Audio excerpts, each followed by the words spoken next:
campaign ideas.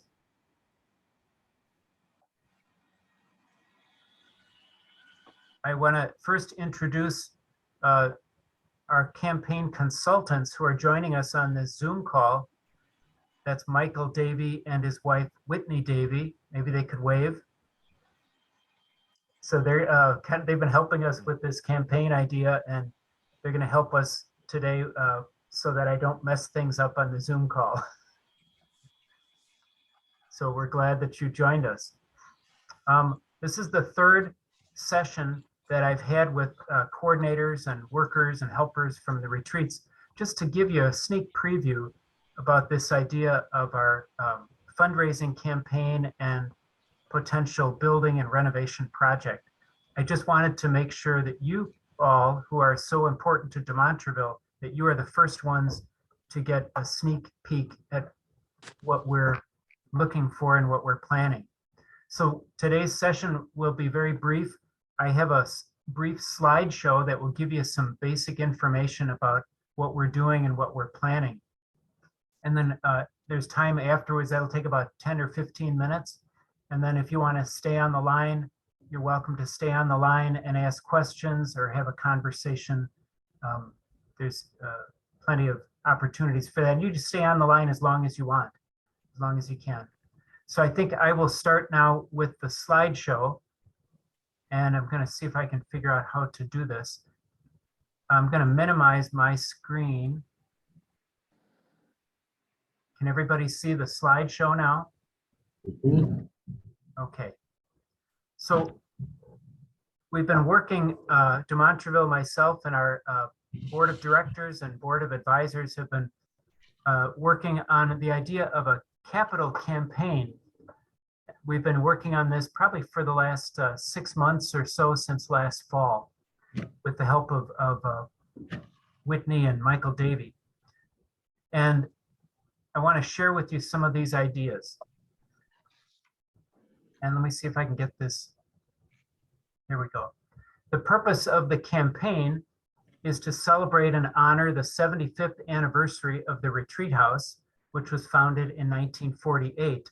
So in 2023, we'll have a 75th anniversary celebration. So that's worth celebrating. But we also want to honor Father Stokel, who, as you know, passed away 2020.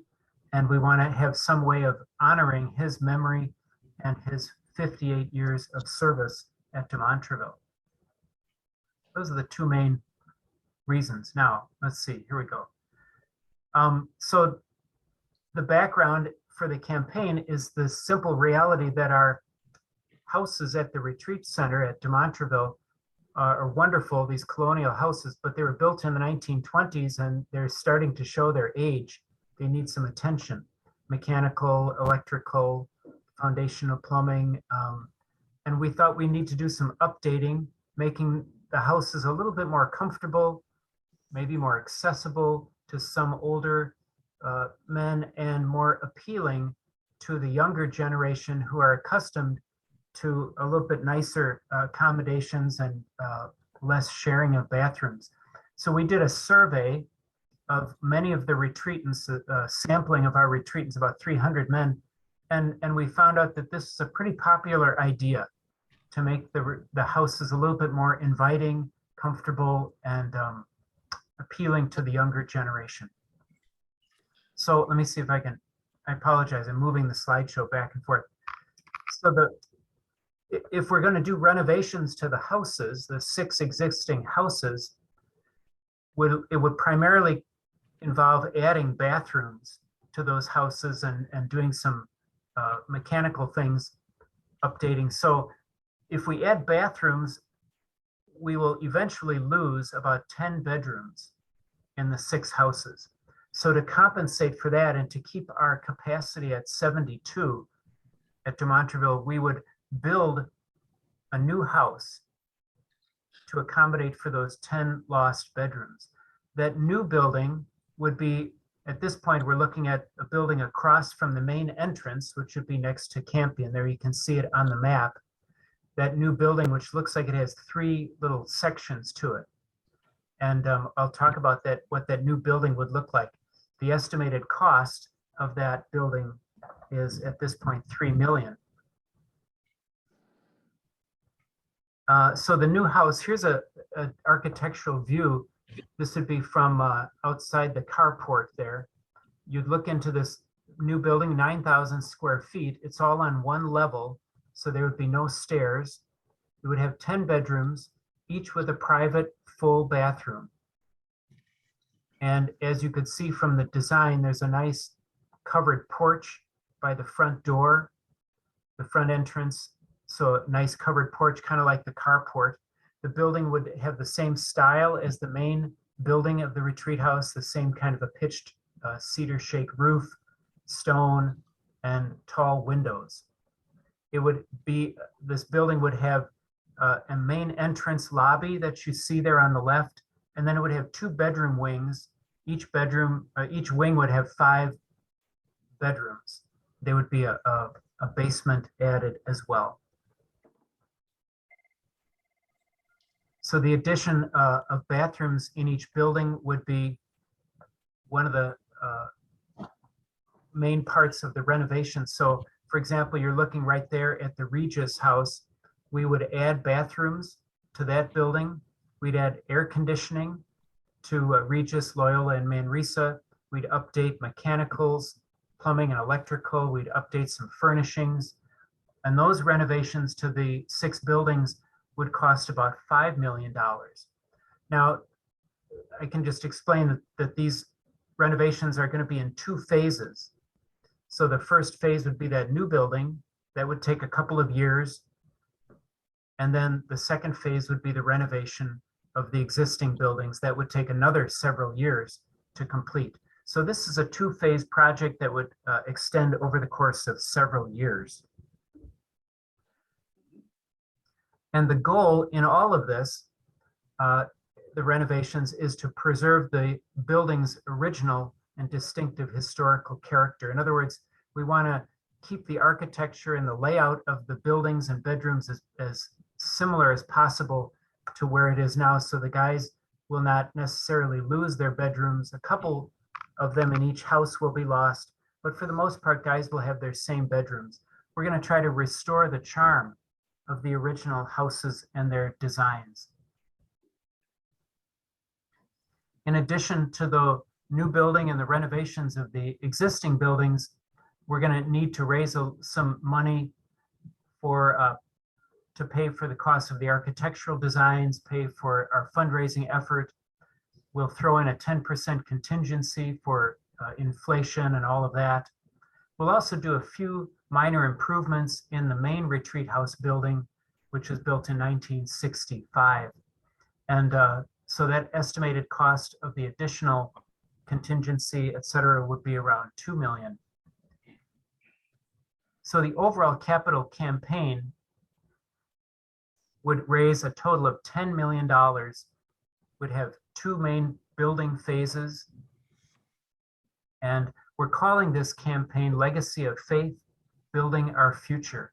We're really wanting to maintain the original wonderful beauty of de Montreville, make it even more comfortable, accessible, and appealing to others, so that people will continue to have a very positive retreat experience when they come here for years and years. So we have a campaign committee that has been made up of mostly retreat coordinators, and they've been working since November with our consultants, Mark Davey and Associates, on this plan. So here's a little timeline of the campaign. We're at this point, we're in May, and I'm going to be planning to have one-on-one visits with some potential lead donors to explain this project to them and see if we could get some first initial pledges and commitments from them. Then starting in August and September, we'll have some gatherings here at de Montreville with some lead donors and their wives, and we'll give them some more information about the projects, have them look around the grounds and all of that.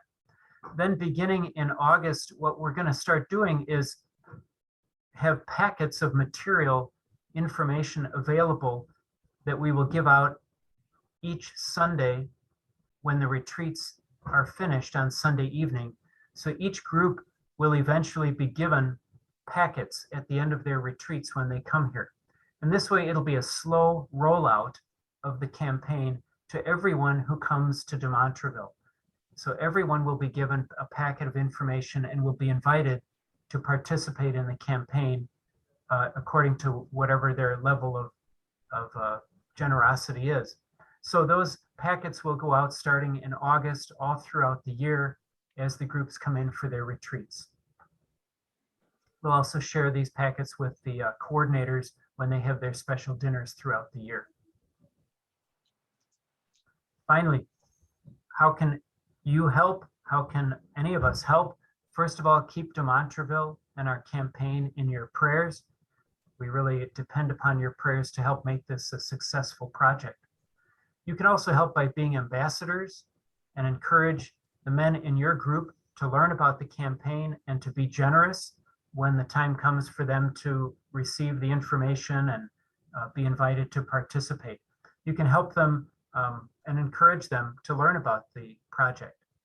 And you might also ask the men in your group to consider a gift, which would be wonderful. And there may be other opportunities, for example, maybe hosting a couple of people from your group for a dinner, or any creative ideas like that we would welcome, and we can work with you on those kinds of things. And finally, we can take some time for questions if you might have them. I wanted to give you a list of the members of the Capital Campaign Committee. Our campaign chair is Tim Keene. The honorary chair is Nick Simons. Both of them are longtime retreatants.